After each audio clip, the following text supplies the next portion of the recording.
আজকের দিনটা অনেক স্পেশাল আমার জন্য। আমার বেস্টি আমাকে বলেছিল আমাকে আইব্রো ভাত খাওয়াবে, তো তার জন্য রেডি হয়ে বেরিয়ে গেছিলাম। কিন্তু সোদপুরে নেমে দেখি এই দেখো দৃশা, আমি তো দেখে অবাক।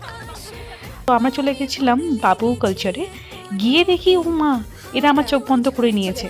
আর চোখ খুলেই দেখি আমার আরেক বান্ধবী সহেলি, সেও কিন্তু এখানে উপস্থিত ছিল।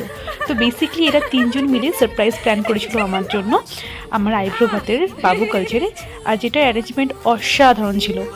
ওরা কিন্তু আমার থেকে বয়সে সবাই ছোট, কিন্তু কি সুন্দরভাবে আশীর্বাদ করছে। আর ওরা এতটা বেশি এফোর্ট দিয়েছে আমাকে স্পেশাল ফিল করানোর জন্য, সত্যি চোখ দিয়ে জল বেরিয়ে আসছিল। আর যেহেতু আমার মা এখন নেই, তো ওরা সব দিক দিয়ে চেষ্টা করছে যাতে আমি হ্যাপি থাকি। আর দেখো কত খাবার, কত সুন্দর অ্যারেঞ্জ করেছে।